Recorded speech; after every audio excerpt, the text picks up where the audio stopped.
Welcome into another edition of NBA Sound System Canada. My name is Gil McGregor, joined by my guy, Kyle Irving. KI, man, how we feeling today?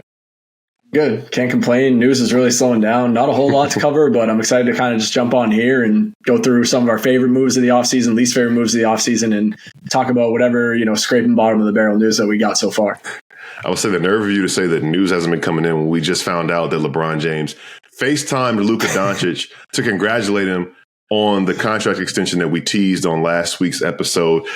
People made a big deal out of the fact that LeBron, Bronny, Austin Reeves weren't there, but I know they probably all were on the golf course. Luka Doncic felt the support. They have other things to do. They didn't need to be there. It's fine. But if you missed it, Luka Doncic, 2-year extension with a third-year team option, or player option, excuse me. He's probably going to exercise that and then sign a $400 million deal. But everybody was worried about Luka's long-term future in Los Angeles. Can exhale for now, at least, because they made a good enough impression over the last 6 months that he's going to stay in LA for at least the next 3 seasons.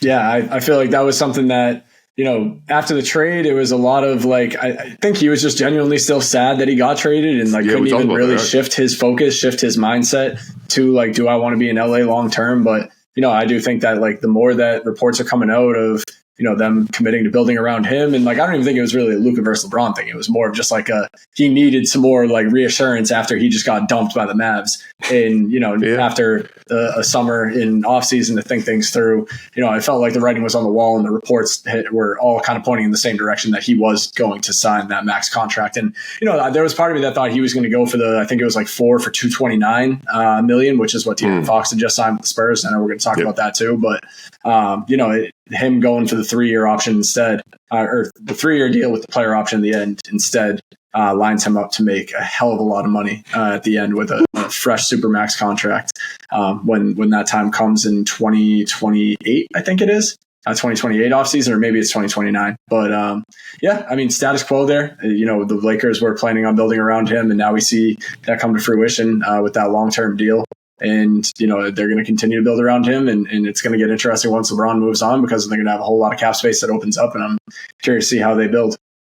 Yeah, I was going to say, get back some of what he's owed when he opts out inevitably and gets the really big deal. And it's going to be interesting to see what happens and how successful this Lakers team is over the life of this contract extension. And, I kind of joked about LeBron not being there and Brian not being there or whatever. And I think it helps that Austin Reeves wasn't there either. So you can't just point at it being no LeBron, no Bronny, whatever, and I guess no Rui either.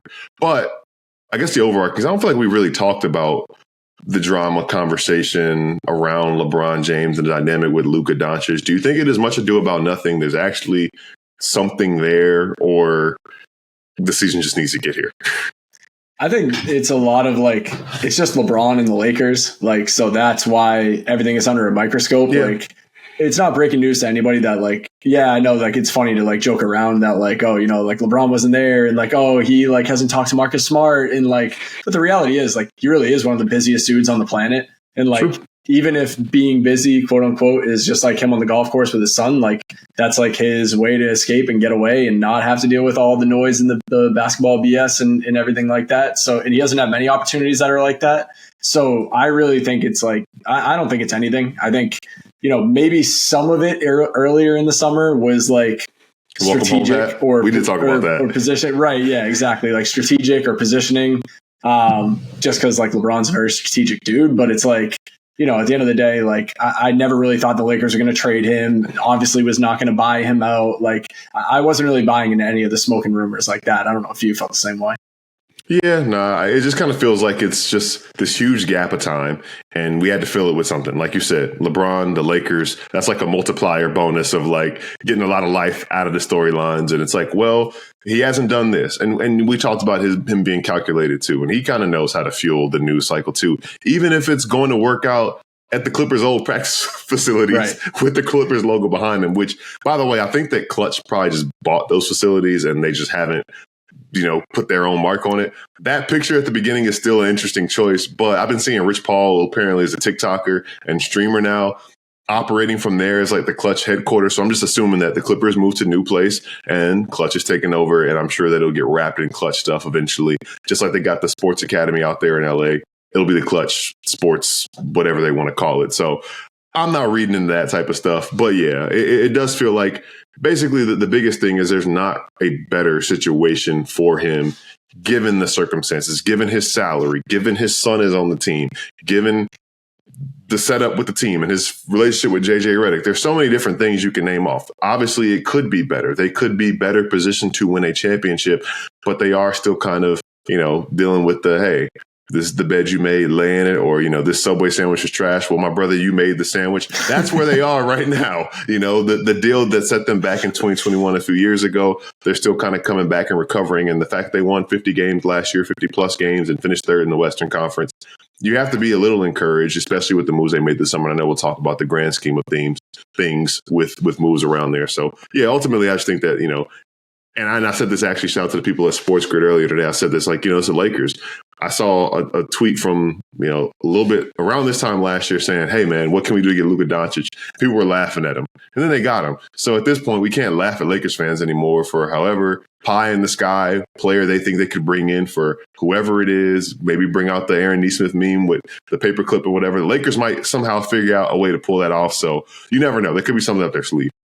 Yeah, and I mean, DeAndre Ayton kind of falls in that category too, right? Because even at the beginning of the summer where it's like the Lakers need a big, well, there's not many bigs on the market, and, the writing was on the wall. They weren't going to be able to get Brook Lopez, and it's like, well, where are they going to pull this big out of thin air? And all of a sudden, like DeAndre Ayton gets bought out, and he falls right into their lap. So it's like, right, exactly. Who, not for nothing, was really, really good, like we talked about before on that run to the finals with the Suns. And I think, maybe got a little disinterested. I don't think he's like the most motivated guy of all time, but, I think that there's an opportunity for him to find that motivation when he's competing for something a little bit bigger when he's in Los Angeles. But yeah, to your point, it's like, you and I used to joke around about it all the time. Like, I don't know if there's a single player in the NBA today, active player, and even like guys that recently retired, that I have not seen photoshopped into a Lakers jersey. That's just that it's how it works. That's how the internet works. But, they find a way to get these guys in the purple and gold, and they got a decent product they're going to throw on the floor this year.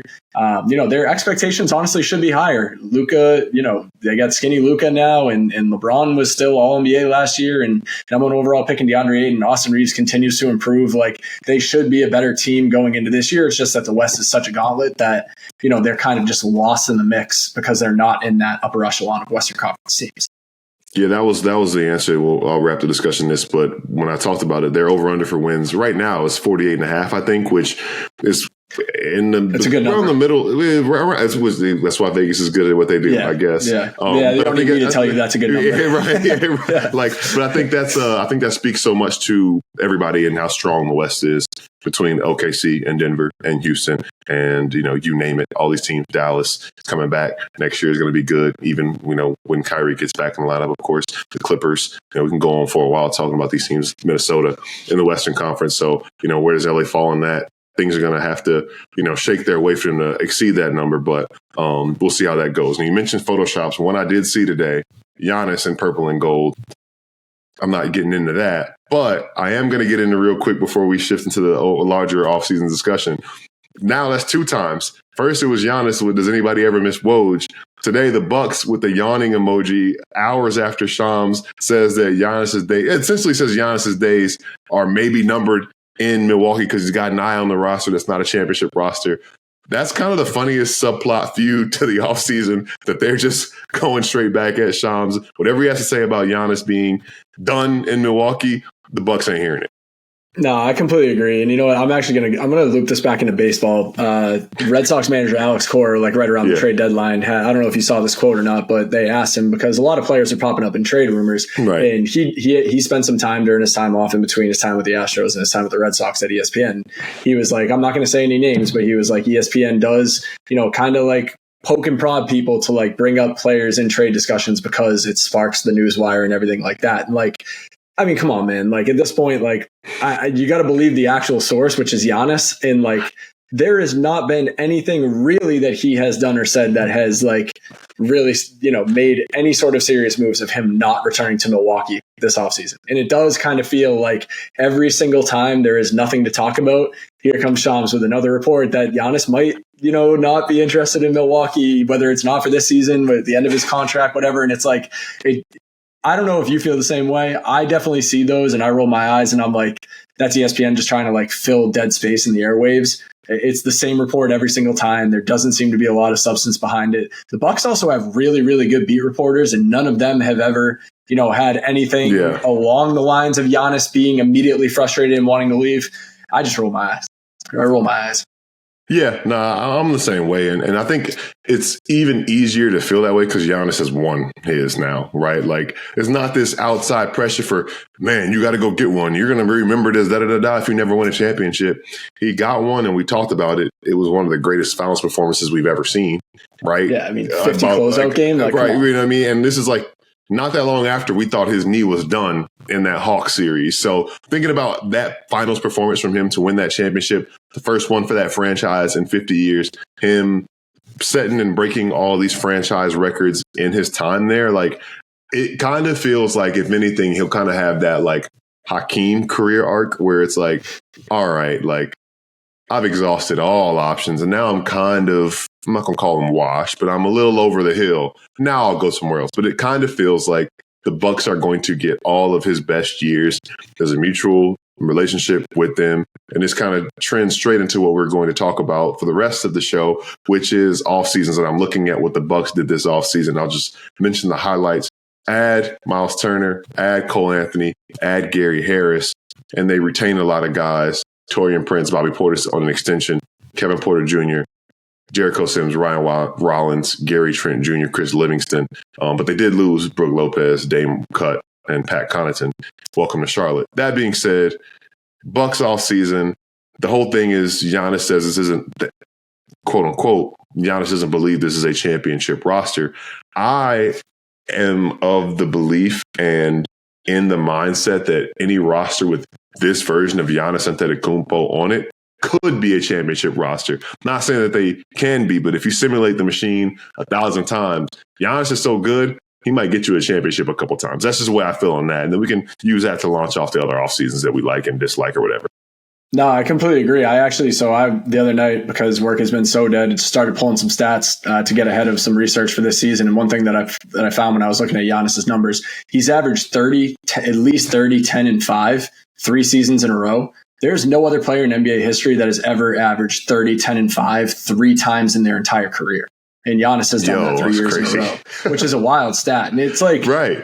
He is like sort of in that Jokic-esque realm of like, I think he's so good and he does it so consistently that we do kind of take him for granted. For sure. And like the general conversation around him is like, oh, like, no bag, halfback dive. Run and dunk man. Right. Run and dunk man. Like, I've cracked those jokes before too. Don't get me wrong. I'm not going to claim that I'm innocent of that, but like, the guy has legitimately improved every year, and he's like become a knockdown shooter with that mid-range jumper. And like, yes, he still struggles from the free throw line. Yes, he still, can't shoot 3, but he's willing to shoot threes, which, at least brings the defense out a little bit. I know people are willing to let him shoot, but it's like the things that he's doing on both ends of the floor, like you said, he's still undoubtedly a top 3 player in the NBA. And it's, if you have a top 3 player in the NBA on your team, this just in, you have a chance to win a championship. Now, like, are they good enough to knock off like OKC? No, I would not say they are. But like, are they good enough to be the best team? If they could just have things click next year, could they be the best team in the East in a down year? Like, absolutely. I don't see why not, because Giannis is still that guy and he's still that the best player in the conference, right? Right, exactly. And now that would require him, he would have to do a lot of carrying. Like, he would have to play like 75 plus games. But like, let's say Giannis has another MVP caliber season. Like, would you be that surprised if at the end of the regular season, the Bucks are sitting in the number 1 spot in the East? I wouldn't be that shocked. It's not likely. I just wouldn't be that shocked. So, right. He is what James Harden said, I am the system. Giannis is the system. Giannis is the championship contender. He is, if he's on a team, you got a shot. And, whatever the team looks like around him, he's going to do as much as he can to elevate them. Yeah, no, you said it best. And, I gave them maybe a little too much credit, a little too much respect in the first round against the Pacers, but it aligns with what we were saying. It just said that, like, and I don't think that holds as true as it did in the NBA 5-6 years ago. I think that depth is much more important, as we saw in these playoffs. But I'm still a firm believer that a lot of times, if you have the best player in a series, you have a chance to win the series, even if your team isn't it. And I guess the last real big example, is the 2022 finals. because you know that team that they had no business winning that finals, but they had the best player, and the best player turned in an otherworldly performance in that series. And you know, we saw it with old LeBron teams, and I think that the 2019 Raptors have aged very well, but at the time, people thought it was a big carry from Kawhi. And there were times where he needed the rest of the team to kind of pick it up a little bit. But ultimately, that team was awesome, that huge body of work. But in moments, Kawhi being the best player in the series is what lifted them as well. So, you know, depending on matchups, I think that if the Bucks had different matchup in these playoffs, it might have lined up differently. But the Pacers were a bad draw from them. And we'll see how it goes for that franchise. I guess I'll ask you before we talk about other teams. I outlined everything. Do you like what the Bucks have done this offseason, or are you like, I don't know? I want to give them credit for the Miles Turner pull, because like that's one that no one ever really saw coming, and like especially to get him from Indiana, like with the rivalry that they've had. Like Brook Lopez, I felt like they were kind of like, all right, you know, we've gotten as much as we can out of him, and it seemed like he wanted to go somewhere else as well. Like was better suited to be a backup. Obviously, the Damian Lillard situation sucks. Like if he doesn't, you know, tear his Achilles, he's going to still be in a Milwaukee Bucks uniform and be a part of that team. But like, you know, I think that they did as much as they can with the little wiggle room that they had. Like Miles Turner's a great fit for that team, man. Like he does a lot of similar things to what Brook Lopez is capable of doing. And you know, it's going to make that a seamless fit alongside Giannis. And then like even bringing in someone like Cole Anthony, like that's a solid pickup. Like, you know, bringing back the right guys and Gary Trent and bringing back Bobby, and you know, like I feel like they did as much as they could to keep the continuity around. Like obviously, ideally, would Giannis have rather them bring in like maybe one more big piece? Yes, but like that big piece also didn't necessarily exist on the market. And that's not to say that they can't get aggressive at the trade deadline or try and make some moves in the margins there. But I do think with like, you know, the kind of hand that they were dealt, I thought that they did a decent job, especially with that Miles Turner signing. Yeah, I think that's a good way to put it. Thinking about just kind of the Dame thing stinks. And it's crazy to think that I don't think that series goes much differently if he doesn't get hurt, but they can't do what they did this offseason if they weren't comfortable just cutting ties with them like they had to, because you're trying to win in this Giannis window and you just can't have a year of not having your second option. So retooling this team, I get a weird feeling. Like, I don't necessarily think this is going to be the case, but kind of like we talked about, they just kind of operate at an optimal level around Giannis. He does what he's been doing, and they end up being like a regular season buzzsaw. Like maybe they do look like some of those Cavs teams with young LeBron when he was quote unquote run and dunk man. Watching some of those highlights from when he was younger is crazy. Ridiculous. Crazy, by the way. Yeah. So I am on the side of liking what they did, just because they did not have a lot to work with and they figured it out. So there that is. I guess I'll stay positive. I know we kind of talked about just calling out teams, and we hinted at it. So I'll use this as kind of news to go into it. De'Aaron Fox, 4-year extension, $229 million to remain in San Antonio. Very interesting, given the fact that they also have Dylan Harper. They also have Stephon Castle, 3 lead guards. But I do think it's important to remember kind of what we talked about. You got these 3 guys, and maybe you pick and choose who fits best. And it's never a bad thing to have a lot of talent, because people always want talent. You can get talent in return. But I'm not talking about the big deal that they've made. I like in the margins, Luke Cornett, Kelly Olynyk, even Lindy Waters to a certain extent, but really thinking about those 2 bigs, I think those are the type of guys that you want to have on the floor. 2 different looks, right? Luke Cornett, you know, we saw what he did in the playoffs with the Celtics, the blocks and the effort and things like that he's able to do. That'll be fun to see next to Wemby. And also Kelly Olynyk, just a cerebral big man, passes the ball well, can shoot the ball, can be a connector offensively. So I think that guys like that are going to be very helpful for the Spurs, especially with a healthy Wemby, Mitch Johnson on the sideline, knowing that that's, you know, the confidence there in him, just knowing he's going to be the coach. Those moves in the margins, I think, are going to be kind of when we see the Spurs make this leap that we anticipate them making, is because of what happens in the margins. Yeah, and I understand the concern of like, all right, why are you giving this guy $229 million when you do have Stephon Castle, you do have Dylan Harper, they just took the number 2 overall pick. I think Stephon Castle's, could he play point guard? Yes, he probably could if he had to, but I don't think that that's really his best position to succeed in the NBA. Like, I think he is better off being someone who's on the wing, who can score as a cutter. He can still give you a little bit of playmaking with the ball in his hands. And then I think like the second thing is that like, if you look at the Spurs roster, there's not a lot of ball handling on that team, like, real kind of like, just like creators, playmakers, like on that team beyond those three guys. So I think that, it kind of gives them a little, like Devin Vassell is starting to like evolve a little bit in that sense, but I don't think he's ever really going to be someone that's like give him the ball and get out of the way. So like to have three different options between Fox, Harper, and Castle. And I would say at least, I feel like, you scouted Dylan Harper closer than I did. So I'll give you the floor on that one. But like, at least with like Stephon Castle and De'Aaron Fox, like Fox is basically a primary point guard. He's not really a combo guard. He could play off the ball if he has to, but he's better with the ball in his hands. Where like both Castle and Harper, obviously you would rather have the ball in Dylan Harper's hands, but with Castle and Harper, like they're to me two guys that are capable of playing without the ball in their hands and still making an impact without the ball in their hands. So, I'll give you the floor on Harper, but like to me, I think it was also a move because they are like, all right, these are our three primary ball handlers. These are our three playmakers. And if we don't sign Fox to this long-term extension, like it was almost like their hands were tied because he's so talented. They brought him in at the trade deadline last year. They gave up a lot of assets to get him. And now you're like, all right, I'm going to commit to this guy. But also, like you said, you can always flip talent. If if things aren't working out with all three of them, you can always flip the talent. So it doesn't hurt to have three primary ball handlers like that. Yeah, it doesn't hurt at all. And I talked about Dylan Harper, and I don't know what the plan is going to be, but the way I would envision it, I would think that it's kind of an easy, low leverage spot to bring in a young guy. He can lead the second unit and like be a terror to opposing teams' second units. And, also experiment with lineups and have him play off the ball and see how comfortable he can be playing off the ball, being a secondary creator, secondary playmaker.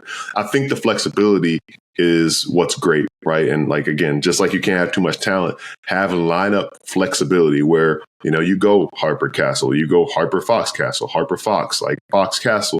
You can do all these things and figure out what works. And also, we know what's the most important, who finishes the game. And maybe you want to have, you have a 7'4" rim protector. So maybe you can give up a little size and having a 3-guard lineup because you have 7'4", and this is where it comes back in handy.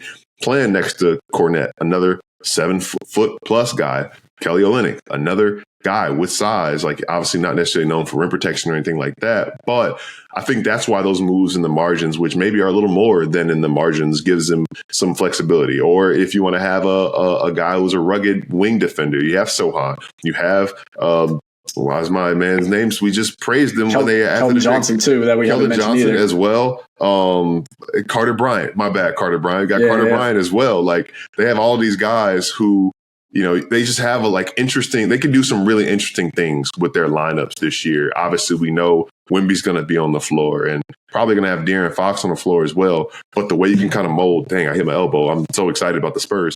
The way that you can have these lineups look a little bit different with them, I think is, again, why they should be excited about the things they did this offseason and the fact that they did not really have to make a big splash to do them. Yeah, Castle being a Swiss Army knife is huge in that sense too. Yep. Like the fact that he can guard wings, he can guard threes, like if he has to. And the same goes for like someone like Carter Bryant they just brought in, even like Keldon Johnson. Like those are guys that they can trust to, guard, players that are bigger than they are. Maybe not Carter Bryant. Carter Bryant's pretty damn big, but like he can, he can guard 4s, 5s if he even has to. Maybe not 5s, right away, but down the line. And they're starting to like put a legitimate team together that makes sense around Wemby. And that was the big thing, right? Like this is like going to be year 3 and it's, they were slowly but surely putting pieces around. Like last year they tried CP3 and like I'm sure that was great for Wemby's development and just for the development of Stephon Castle and some of the other young guys on the team. But like now we're starting to see like a plan come into place here, and you got 3 primary ball handlers, you got versatility on the wing like you just talked about, you're bringing in bigs that make sense next to Wemby, and it's now you start to see the pieces of the puzzle kind of form together.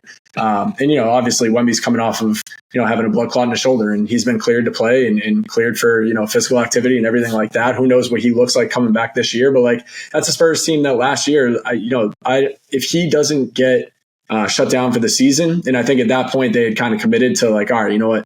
Like we're not making a run at a title this year anyway. Let's just tank and let's try and get a top pick the way that they did. Worked out. But like if he doesn't get shut down, like that's a team to me that like still would have been competing for a play-in spot. Maybe could have snagged one of the last play-in spots, especially after the trade deadline with De'Aaron Fox. And we didn't mention Harrison Barnes either. Just like another like just leader, someone who's been there before, someone who's won a championship. He's not afraid to take and make big shots. Like he had some big games for them last year too. So they're going to be one of the more intriguing teams, because it's like, when you look at the teams that made the playoffs in the West last year, like who falls out of that picture? Like if the Spurs are going to jump in, someone's going to fall out. But like, that's a team that, to me, like if Wemby is able to come back at full strength, I'm not saying they're going to make a Rockets level leap and be like the number 2 seed in the West next year. But like, that's a team that don't be surprised if you see them in the top 6 at the end of the season, just because they're starting to like finally put some pieces in place here. If they take it seriously enough, they could also be, I don't know. They could, you never know what they're going to do in terms of tanking and things like that. But like, if everybody stays healthy, like that's a team that I think could make a little bit of a run in the West.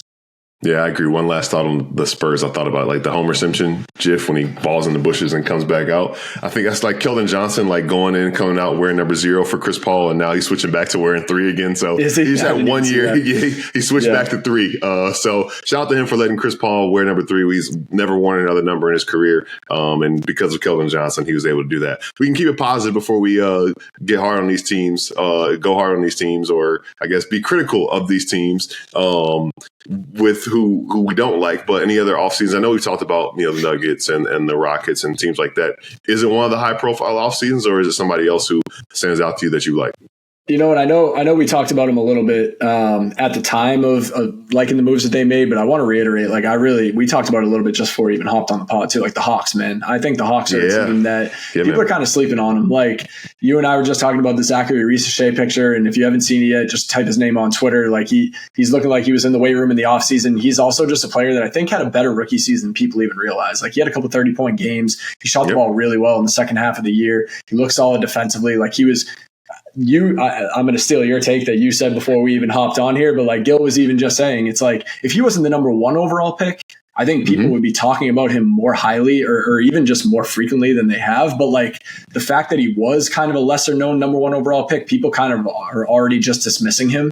And he had a solid rookie season. He's someone that I think is ready to step up. And then you bring in Porzingis, who like, he says that he's past whatever, that illness that he had going on that kind of had everything thrown off at the end in Boston there that made him like, really struggle in the playoffs. Like I expect him to get back to, closer to the version that we saw with the Celtics team that won the championship last year. And then, Trae Young is, I feel like just over and over one of the most overlooked players, most underrated players, honestly, at this point in the NBA. And then they bring in guys like Nickeil Alexander-Walker, who, that was their big offseason signing. Luke Kennard is a good get. Like, I just think the Hawks, talk about building something the right way. Like, they are putting the right pieces in place. Jalen Johnson's coming back from a tough injury. He was having an awesome season last year, like with KP and with Trae Young and Zachary Risache and Onyeka Okongwu, who had a really solid season last year. Like, there's just like a lot of names there that I feel like Dyson Daniels, baby. Dyson Daniels, yeah, I didn't even mention Dyson Daniels, could have been Defensive Player of the Year. Like, there's a lot of talent on that roster. In a year where the East is going to be down, I expect the Hawks to be moving up. Yeah, this is going to be my most fun stat, because I think we talked about this on the pod as well, but I'm bringing it back up. Of guys on the roster as it's constructed right now on standard contracts, Kobe Buffkin and Trae Young are the only 2 people shorter than 6'5". So, like, we talked about, like, having a small guard like Trae Young, and we know he has a little bit of a diminutive stature, but to have that much size, between Nickeil Alexander-Walker, Luke Kennard, both 6'5", and, Zachary Risache, Okongwu, Dyson Daniels, all listed at 6'8", Jalen Johnson, 6'9". They drafted Asa Newell out of Georgia as well, 6'11". So that's the type of roster you have to have when you're giving up that much size. And I think that, 1, Trae has a lot of guys who he can make plays for. And 2, some of his perceived issues, which I think are very real on the defensive end, are made up for because there is legitimate size around him. And I think that we are going to see, and we saw that, right? We saw that with Dyson Daniels last year. That is the way to build around him. So long as they stay healthy, I think they'll be fun. I saw it's plus 1,000 for them to come out of the Eastern Conference. So, if you really buy into all-season workout pictures, you could get some value at the Hawks because they have just as good of a shot as anybody else, in my opinion.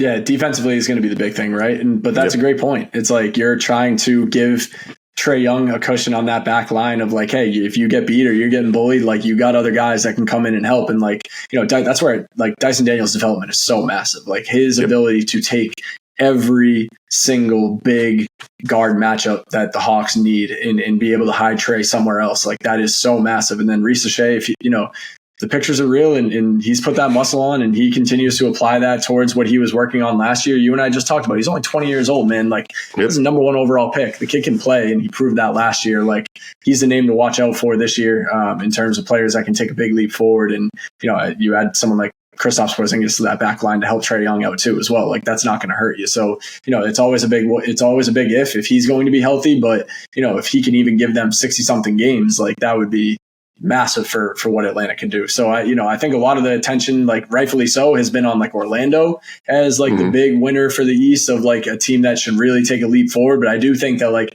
Atlanta's closer on their heels to the big winner of the offseason in the East than people might think. Yeah, 100% agree. And I think the last thing I'll say about Risache is it's interesting because it works for and against him, sandwiched between Wemby and Cooper Flagg, where, again, him doing well and having a good season is not going to get talked about, but he can also put his head down and just continue to work. And there's not a lot of eyes on what's going on with him and how well he's performing or not. So I think that kind of can allow him to continue to just improve at his own rate, and people aren't just kind of counting him out or saying he's this or saying he's that. And eventually he'll just be, it's kind of funny again, if he was a number 2 pick, kind of feels like I think he'll be better than Marvin Williams. But like how Marvin Williams is just a solid player in the league and played in the league for like 15 years. A lot of people would take that career, right? For sure. Like, I'm pretty sure if he has like that type of career, that type of impact from that position, if I'm a Hawks fan, I'm taking that. And again, I think he's going to be better than that.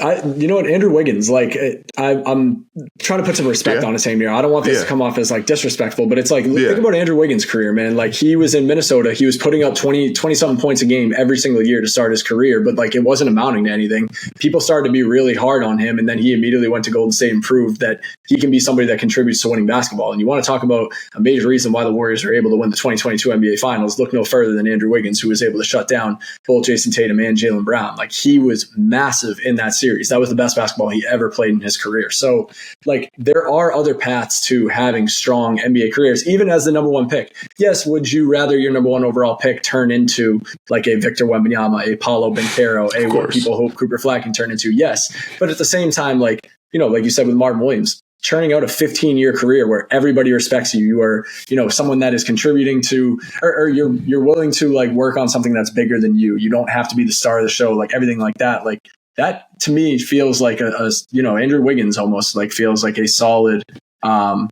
career path blueprint trajectory for Zachary Risache. And yeah, he's another player that, like we've been talking about him for a little bit now, but someone that I think could take a solid leap forward this year where, people might not necessarily see it coming if they weren't paying attention to him last year. Yeah, exactly. And I'm glad you said Andrew Wiggins, because I want to talk about his former team. We were looking before we got on here, Kyle, you sent me to help this exercise, just a list of every single offseason deal that's been made. And, they have additions and subtractions and who's re-signed. Then you scroll down to Golden State Warriors, re-signed, not applicable. Additions, not applicable.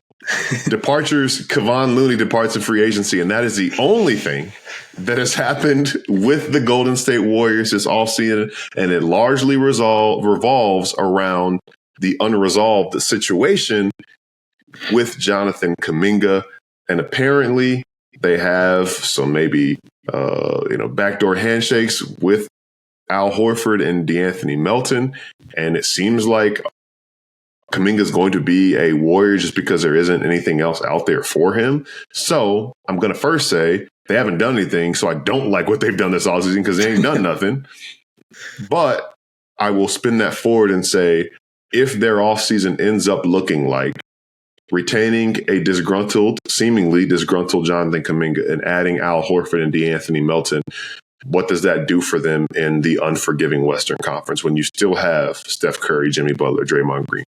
Yeah, I mean, Horford's a huge pickup, right? Because like front court, like they were, it was like, I felt like every single night it was a roll of the dice of who Steve Kerr was starting at the 5. No, seriously. Like, I mean, if you're ready to play, Steve Kerr will throw you out there and start you at the 5 because they started Kuminga probably. He'll probably put me ahead of in the rotation. Actually, they started TJD, they started Quentin Post, they were starting Dre at the 5, they were starting Loon at the 5. Like it was a revolving door of who was starting at the 5 last year.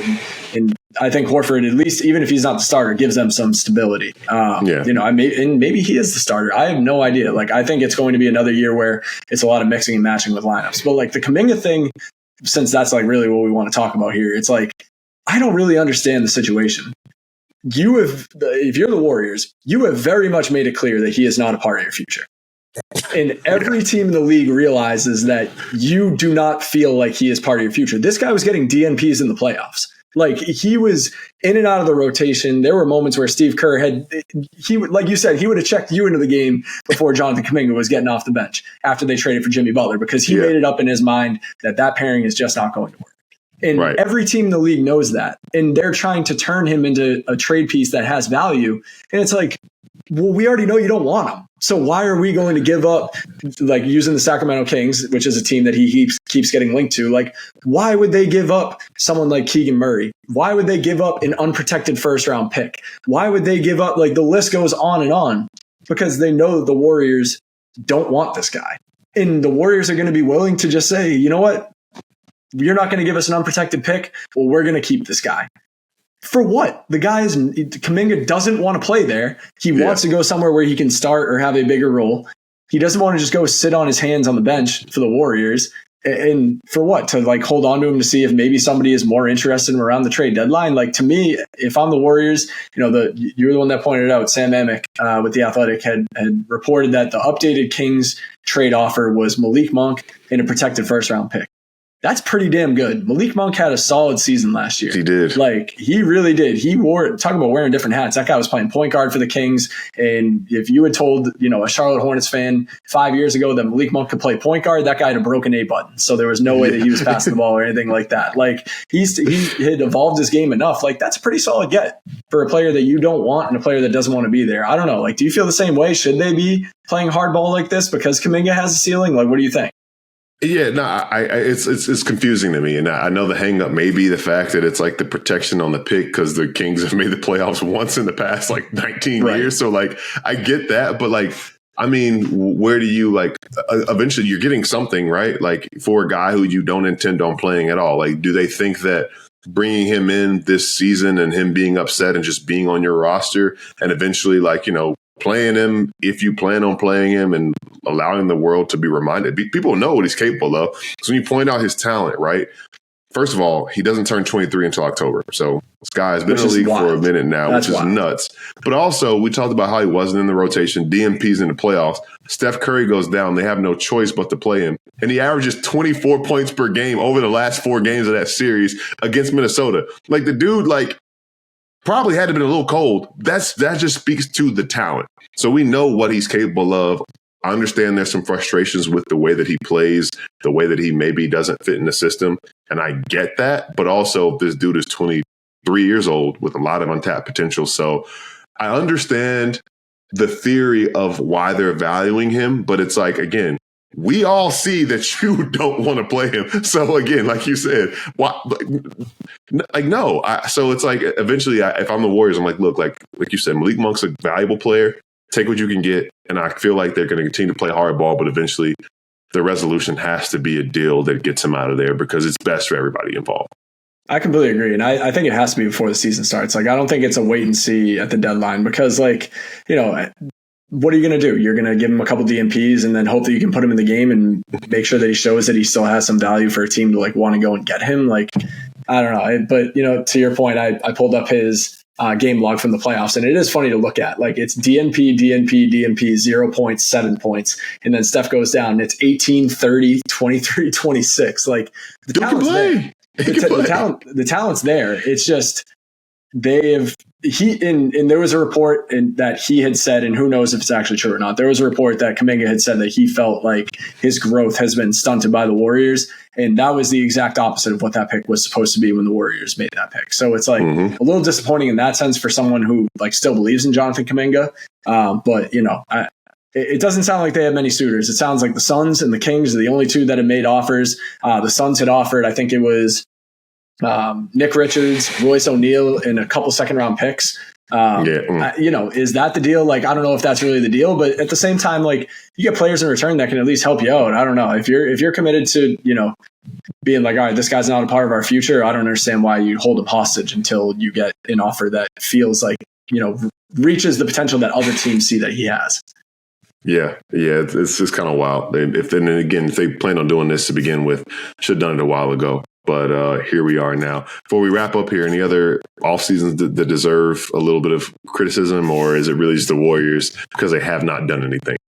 I will say one team that, and they obviously got a great return on the Desmond Bane deal, but like Memphis, when I was doing out like projected rosters over the weekend, and like they're a team that like, where are they going? What's their deal? Like, what are they doing? Yeah. Like you substitute Desmond Bane for KCP in the starting lineup. KCP didn't necessarily have a good season last year. You bring in guys like Ty Jerome, who had a solid season last year, but also got played off the floor in the playoffs. Like it's, you still have John Morant and Jaren Jackson Jr., and that clearly is like what you believe is your core of the future. But like they also had proved 2 years ago they were good enough to be a 2 seed in the West.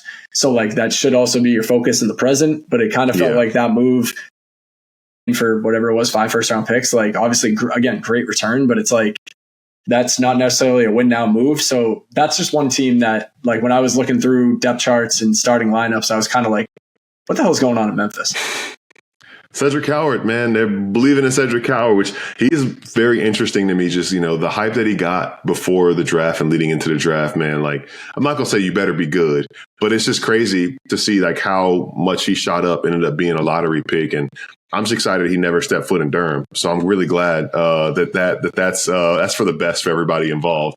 But to see him out there and see kind of how quickly he becomes, and I think they have a knack for guys like that because Jalen Wells was that guy. I mean, very similarly, right? Like, started playing at a lower level, ended up being a guy who could really hoop. So I will give them credit for their eye for picking up talent, but it kind of feels like they get guys who have this ceiling of being really, really solid, but not being able to take them over the hump. And I'm not even saying this like to be funny. I do think that they're going to feel the departure of Jay Huff a little bit. Like Jay Huff, like especially with the Jaren Jackson Jr. injury, not knowing how long that will linger into the season, if it does or not, the turf toe situation. I saw a picture of him working out with Cat, and he had a boot on. So I'm interested to see just kind of how that plays out with the Grizzlies. But that's a good shout because when you said who's going to fall out of the 10 in the Western Conference, I immediately thought of them. So, that's kind of like, and again, I could be underestimating them, but they are just the ones who come to mind right away when I think about, Spurs taking somebody's spot in the top 10.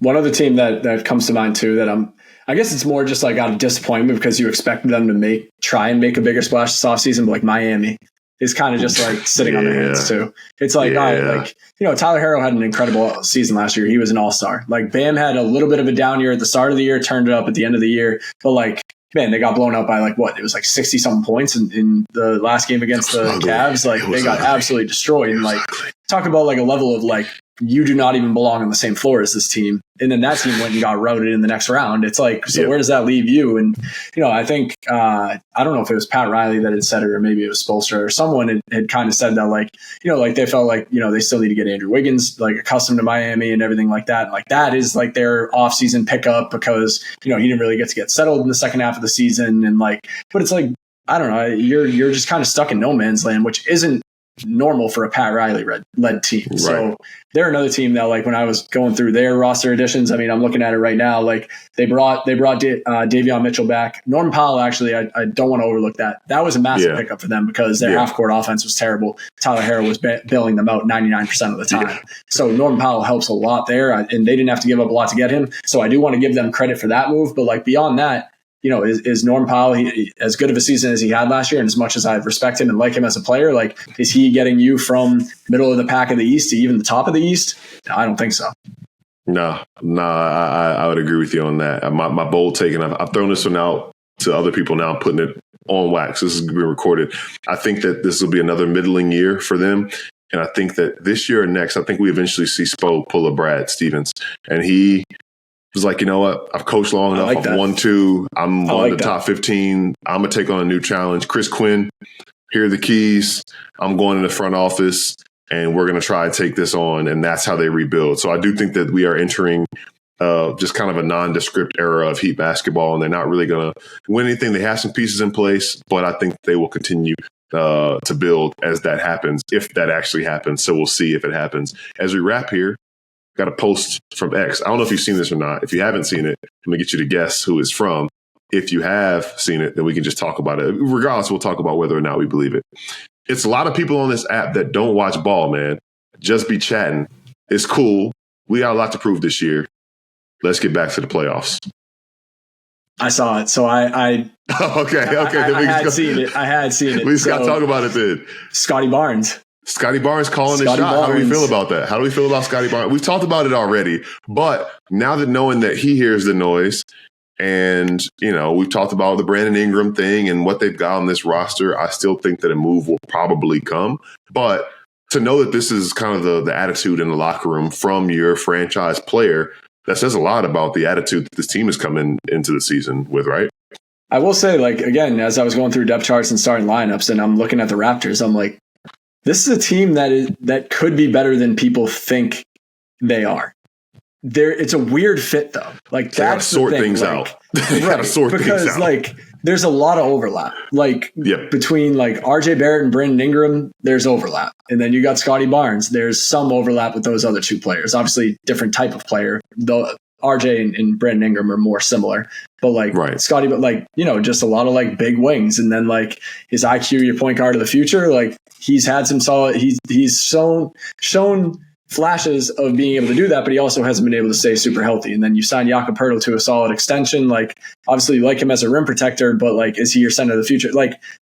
I think it's a lot. There's going to be a lot of figuring out for the Raptors this year. And it wouldn't surprise me, like you said, if, they have to really sort things out and eventually make a move some point during the season to trade a player, one of those players that has value, and move them to a different team just to kind of free up the roster, free up the rotation a little bit to get it a little bit closer to what you think the final product might look like. But in the interim, there's talent on that team, man. They're not going to be a team that you just, ignore them on league pass nights and things like that. They're going to be worth turning on and seeing what they're capable of doing.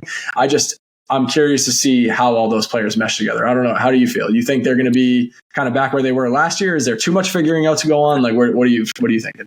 I think the way they need to figure it out is it feels like they're just going to go to training camp and guys just going to play one-on-one, and whoever ends up looking like they're not one-on-one. You know what I'm saying? They're going to look at assess these one-on-one matchups, and whoever seems like they fit better, you stay. The other guy, you're still talented, but we're going to package you in something. Right. And eventually they'll get together some type of trade package, which, take notes, Golden State, it'll be people that they clearly seem like they still value because they're willing to play them. They'll put them in a package and maybe consolidate some of this overlapping talent to get somebody else. Because you talk about there's the conversation, especially on Raptors Reddit, who do you rather have for the future, Grady or Jacoby, right? It's when you have Jamal Shed and then you bring in Elijah Martin and all of these things that are going on, there's going to be a lot of interesting little battles going on, even between the 9th and the 11th man and the 4th and the 6th man. A lot of different things are happening. Ochai Agbaji, another guy who it's what's his deal? He was one of the more consistent guys and he's gotten a lot better,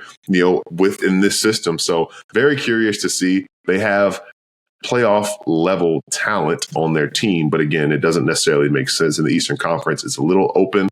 Can they contend? Can they get in the play-in tournament? I can see them at least getting there, and then we'll see what happens, depending on the moves that they make or don't make as the season goes on. And obviously there's just always room for wild cards that could happen with things around them as well.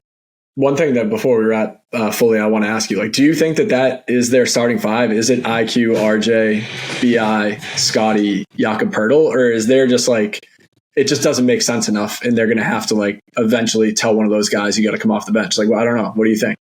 I think you got to tell, of all those guys, I'm telling RJ, right? That's a tough thing to do, though. I know. That's why I said it like that. It's but I think we got to sell him on how good of a sixth man he could be, right?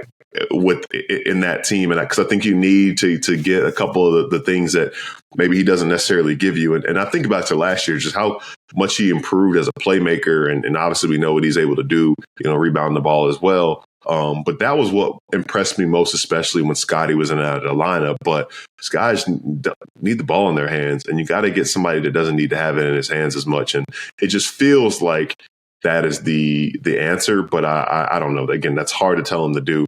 And also, I think that I wouldn't rule out the potential of him being traded, which feels weird to say too, with him being back home or whatever. But yeah, I feel like that's a guy who I could see, getting, and I don't think you'd mind it either if it's in the right situation for a different kind of role. But yeah, I think he's kind of the odd man out in those discussions as it stands right now.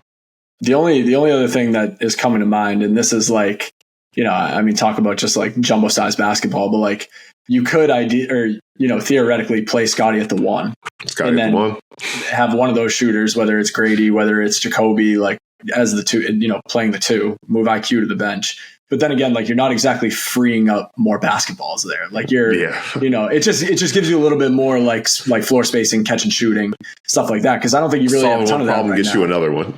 Right. Exactly. Yeah.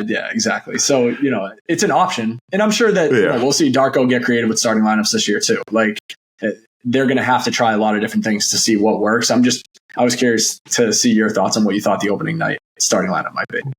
Yeah, that's wild. I don't know. I'm curious. I'm going to be really intrigued to see what they do at training camp and do in the preseason. So we'll see how that goes. One last thought I'm going to say about the Raptors roster. I'm looking at it right now, and the craziest thing is seeing a 9 next to Brandon Ingram's name with his experience in the league. How has he been in the league for, I guess? We're getting old, man. That's how. That's crazy, man. I remember being Brandon Ingram in Scout when he was at Duke, and I shot the ball every time I touched it. So let's hope he doesn't do that this upcoming season with the Raptors. I'm sure he's an underrated playmaker as well. So I'm excited to see that and see how they share the sugar this upcoming season. So we'll see if Scotty Barnes proved to be prophetic or not. And we'll talk about that more as we get through the offseason and get into the regular season with NBA Sound System. As always, we appreciate each and every one of you who lock in with the pod, subscribe to us wherever you get your podcast and on YouTube, and follow us on Instagram. NBA Sound System Canada is the handle. Still got offseason content. We'll talk more W when the playoffs roll around. The trade deadline will be passed when you hear this. So we'll talk about that as well if anything big happens, and much more as the NBA season rolls around. For Kyle Irving, my name is Gil McGregor. Thanks for tuning in. We will catch you back here, same time, same place next week.